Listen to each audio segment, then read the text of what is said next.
Hi everyone, this is Renee Romeo of reneeromeo.com. Today you're going to learn 8 different ways to repair a hole in a t-shirt. So my t-shirt has 3 holes in it because the kitties have been climbing on me. And if you have an old t-shirt that's been relegated to the back of the closet, well, go ahead and grab it and use one of these 8 methods to repair your t-shirt so you can start wearing it all over again.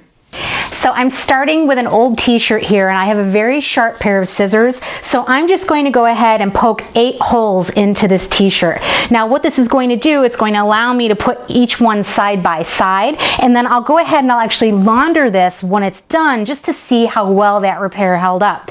Now I'm using a 100% cotton t-shirt today, and 6 of the repairs that I'm going to make are going to involve some type of polyester or polyamide along with some type of adhesive to make that repair. But if you want to keep this 100% cotton, then you're going to grab 100% cotton thread and you're going to make those repairs with a needle and thread. Now I've taken the t-shirt, I've turned it inside out, so I'm now working on the back side of the t-shirt.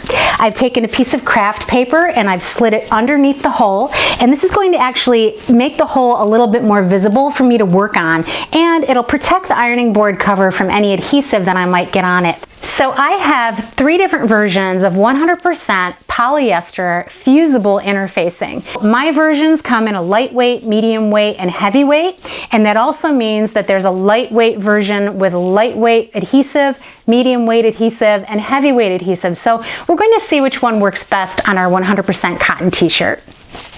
So here's hole number 1.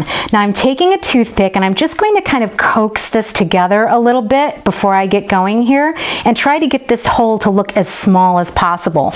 Once I do that, I could take my iron set on the wool setting and with steam at this point. So we're going to try to get this hole to come together as much as possible and iron it nice and flat. I have a square piece of interfacing cut out, and this one happens to be the lightweight version. So the one side that has the adhesive on it, I'm going to stick this straight down on top of the back side of that fabric. And then what I'm going to do is I'm going to take a press cloth. Now my press cloth happens to be flannel. It's just a white piece of flannel, and it's dampened with water and wrung out. I'm going to take this damp cloth, place it over the top of this, and try not to move that little piece that I cut out.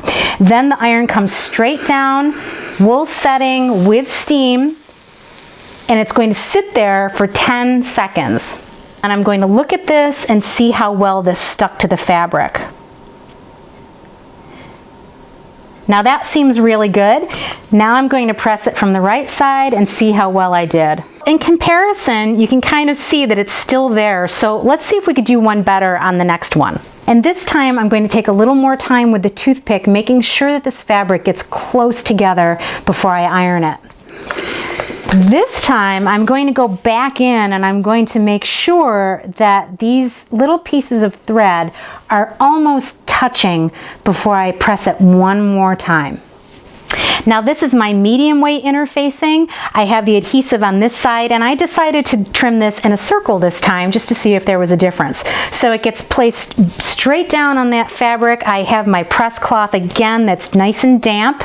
That gets placed right on top of it, and then the iron goes straight down for 10 seconds. Looking pretty good. I'll flip it over and iron it from the front side.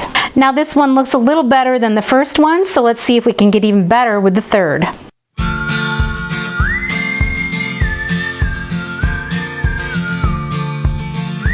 So the next 2 t-shirt repairs I'll make are with a fabric called polyamide, and this polyamide is really a wonder fabric. It makes a true applique out of any fabric, and the reason why is because it's adhesive on both sides.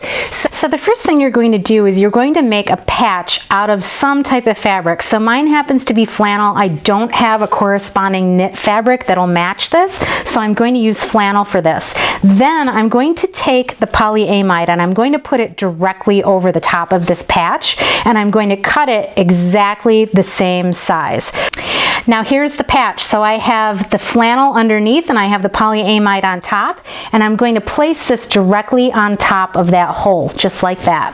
Then I'll take the pressed cloth and I'm just going to lay this down. Again, this is damp, and the wool setting is chosen on my iron for 10 seconds.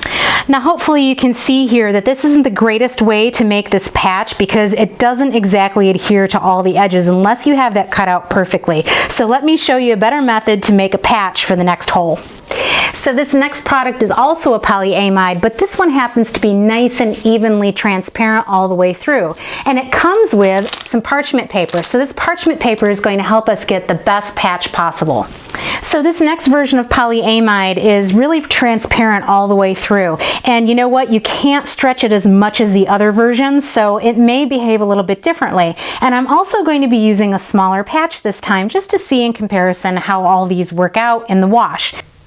So I've trimmed it out a little larger than the patch. I'm going to set it right on top of that. So I've got my craft paper, my patch, the polyamide, and then here's a little piece of the parchment paper that came with the product. So this is going straight face down on this. I'm taking my wool setting on my iron and setting that in place for 10 seconds.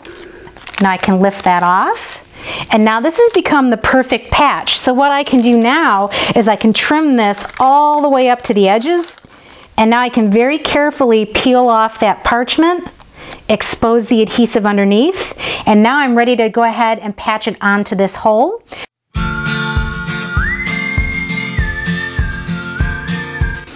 Well, that looks really nice. You know what? The entire surface is stuck all the way around. Let's see what it looks like from the front. So the next product I'll demonstrate for you is called mending tape. Now this is the product that people would probably point you toward if you told them you had a hole in your shirt and you needed to mend. And the thing about this though is that it's for woven fabric. So that means like a dress shirt type of fabric. It comes in all different colors depending on whatever type of shirt you have. But the thing about this is that the reason why it might work for this is because the adhesive is a heavy adhesive on the back of it. So what we're going to do is we're going to go ahead and cut this out, and I'm going to do a small circle again because I think that was the most successful of all the patches so far. Well, this one might be the best yet. It's the thinnest, but you know what? It took about 30 seconds of dry heat to get here along with a little bit of pressure. So the last two holes are going to be repaired with some cotton thread. You see, I have some cotton thread. I have a very, very thin needle. I have a magnifying lamp. You don't need this, but you know what? It makes the job so much easier. You can look through the magnifying glass and you can actually see every single thread as you go through. So now that the thread is through the head of the needle, I'm going to the long end of the thread and I'm just going to make a knot. So I have thread between my index finger and my thumb. I'm going to wrap it around just like so, and then I'm going to take it up and twist it. And if you can kind of see, I'm kind of twisting it there. Take my third finger, pull it nice and tight, and now I've got a nice knot right there. So you're going to do yours the same exact way. So the real trick here is to grab one thread from one side and then one thread from the other and pull it through, just like that. Now don't do it so that it's, you know, so super tight. You just need to grab one little end here, and we're not wanting to pucker the fabric so much. So you're just going to go ahead and kind of go back and forth until you can't see the hole any longer. So just back and forth here, grabbing a little loop on either side, running that needle through the loop till you get to the end of the hole.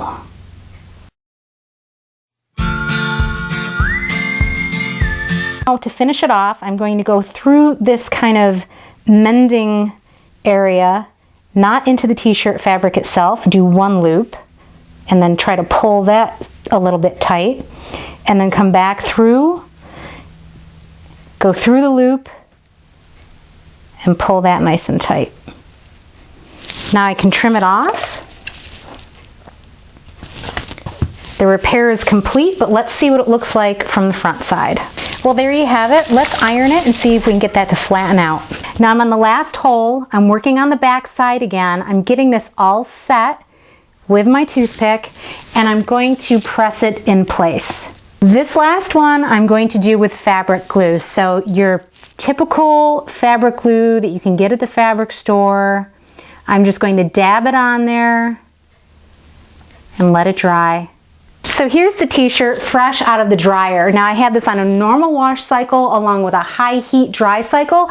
So let's do a side-by-side comparison on the back side of the shirt and see how these repairs held up.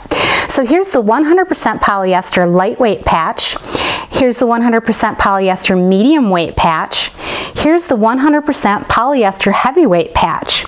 Here's the polyamide patch that we made from the loose weave fabric. Here's the polyamide patch that we made from the transparent fabric. And here's the mending tape. And here's the hand-stitched version, and then there's the glued version. So you can make your own mind up about what looks best from the back and what you think is going to hold up over time, but then let's look at the front. And they all look pretty similar. These patches are going to actually prevent this t-shirt from unraveling a little further. But you can see as you get a little heavier weight in your patches from underneath, you're going to notice the outlines.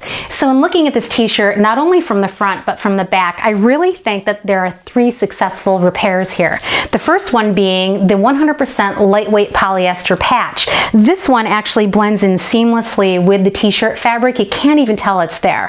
The second one I would say would be the glue. Now the glue, there's only one problem with it. It dries shiny. So if you have a little opening in the front of your shirt, you might have a little glisten of glue that you can kind of detect there. But otherwise, it looks really great. And the third one is the hand stitch version. Now this one is going to definitely be the most secure over time. They look identical, all of them from the front. So you can choose whichever one you want and repair your old t-shirt and wear it again and again. And even during laundering, this will hold up. And if none of those options appeal to you, well then you can go ahead and you can get a bunch of beads and you can bedazzle your shirt wherever you have a hole.